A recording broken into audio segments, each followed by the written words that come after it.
Well, hello and welcome back to ManVFilm. It's been a long time coming, but there is a reason as to why this video is so late. I didn't want to do a half-arsed rust attempt to try and get a top 10 out. I wanted to make sure that I had seen every Eureka release and all the extras and the commentaries before I wanted to do my top 10 to make sure that it was absolutely solid. And finally getting there, I have my top 10 Eureka releases here.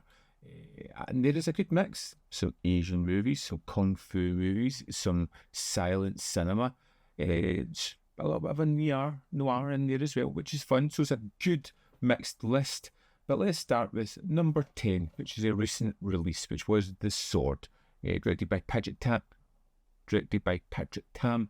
This was a tremendous action movie, very much within the wuxia range, but it felt as if it moved into a more real-world setting by taking it out of sets and putting it within natural environments. It creates a wonderful tale of people looking for a mythical weapon, bonding together, where allegiances are tested, people are driven apart as much as they're forced together, and the action was simply breathtaking, culminating in a wonderful finale that I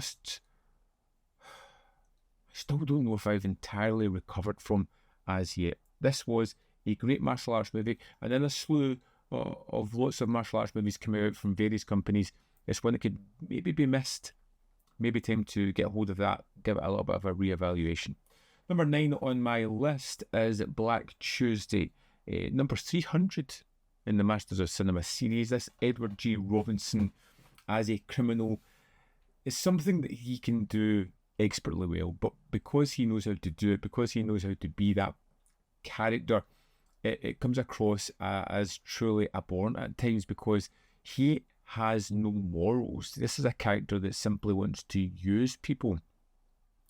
Quite easy to just discard people, kill them, get rid of them once they have run out of their usefulness. This is a character at the start who's been caught, who has nothing left but to escape, to survive. He's cornered, he's about to be killed, and he escapes from prison, taking some hostages along the way, and as they're holed up, there is some wonderful set pieces of them trying to get money out of a bank. They find themselves in a hostage situation as the police lay siege and they're trying to survive. Quick, it's pulpy. Robinson is terrific. There are some great characters in here as well. It's one of those typical noir movies. I'd say better than that, but it feels like a kind of typical setup, but there are some little nuances that make it just better. Number 8 for me is a bit of a strange one because it was a website exclusive and not everybody could get hold of this one. It was Future Cops.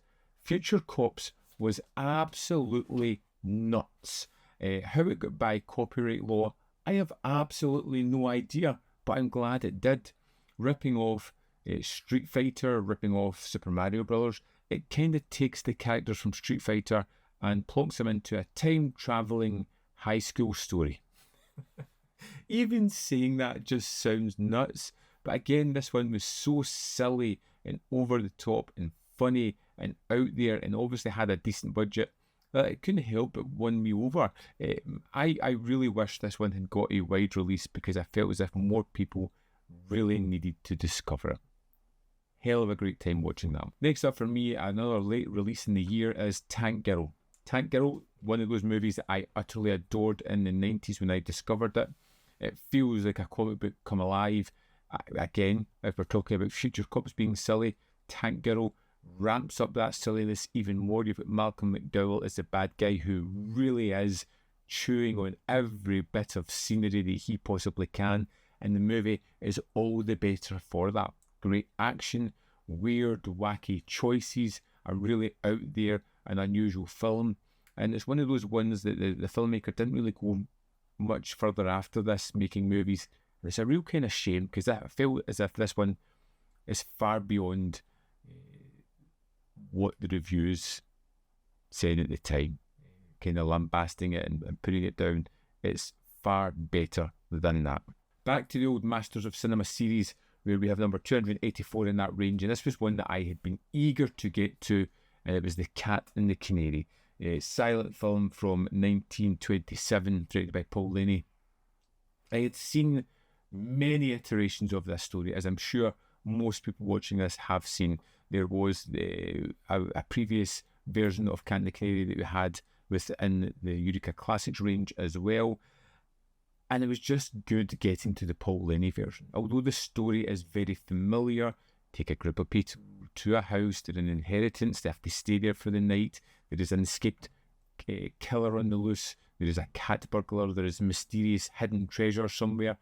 It takes all these elements, populates it with some wonderful characters, some great use of the camera and special effects of the time to really enhance the story. And it was good to finally see this one and for it to live up to the hype, which was something I was a little bit worried to finally see it in case it didn't get there, and being so familiar with the story. But there was enough here to really keep it interested and make me want to go back to it many times. It's a classic for a reason.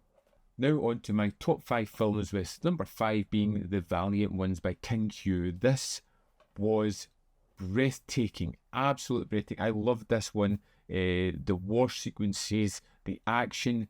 There's a way that King Hugh frames these things where they're somehow beautifully portrayed on screen, and the violence is choreographed so well that they are jaw-droppingly stunning, shocking, energetic, and just wonderful to be there.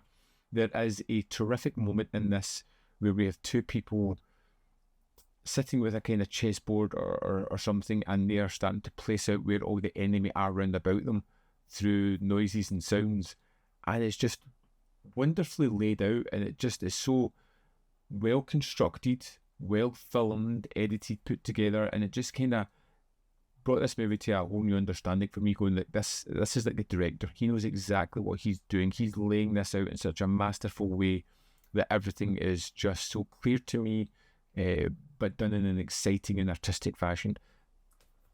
I loved this one. It just was such a great watch. Number 4 on my list was another long-awaited release. I had been asking for this for the longest time. Please, can somebody release this film?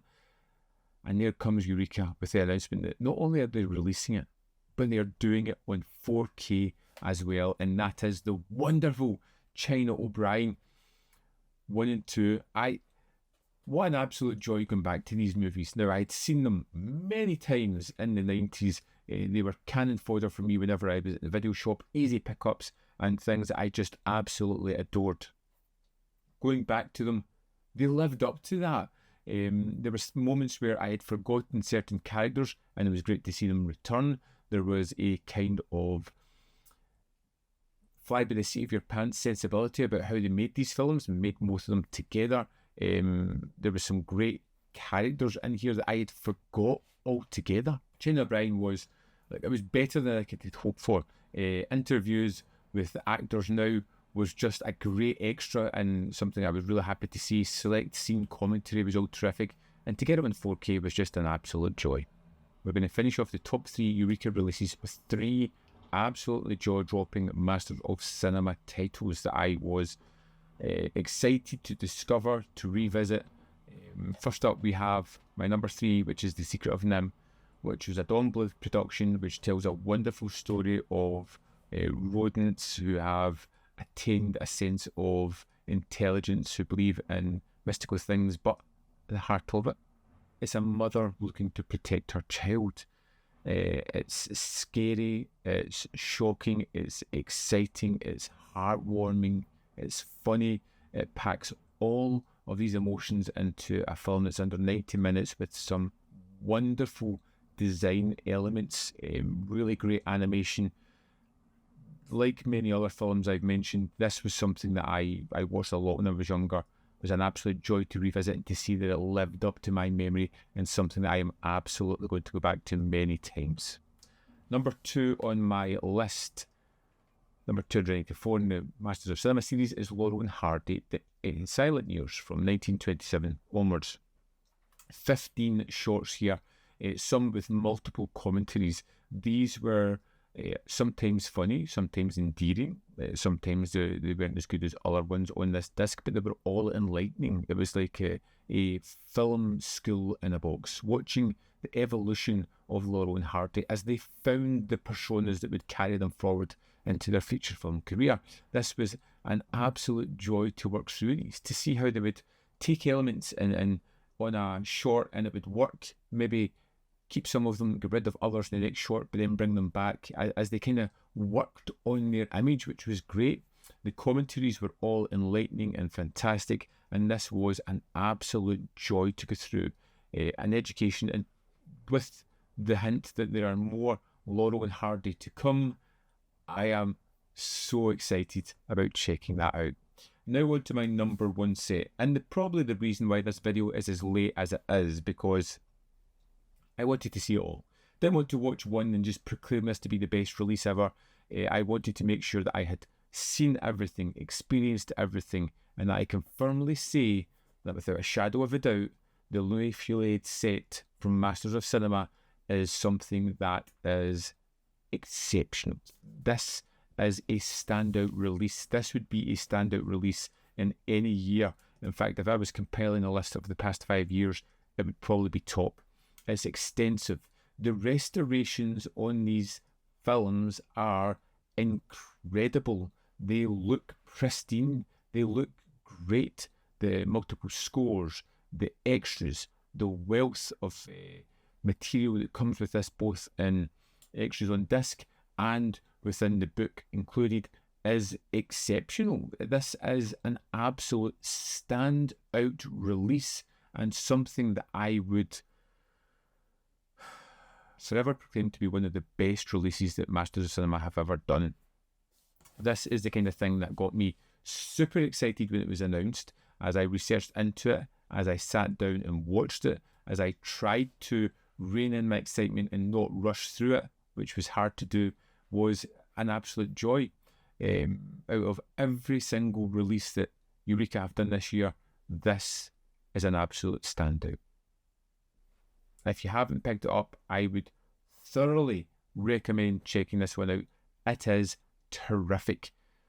So that's my top 10 Eureka releases for 2024. I would love to know your thoughts on my list. Is there anything I missed off? Is there anything that you would have added? Do you have a different top 5, 3, whatever? Let me know in the comment box below. As always, there is more content up here. You can see more of my stuff. In the description box below are links to Patreon, membership program, and ManVFilm.com. Always in which you can support me. Thanks for watching, and I'll see you next time.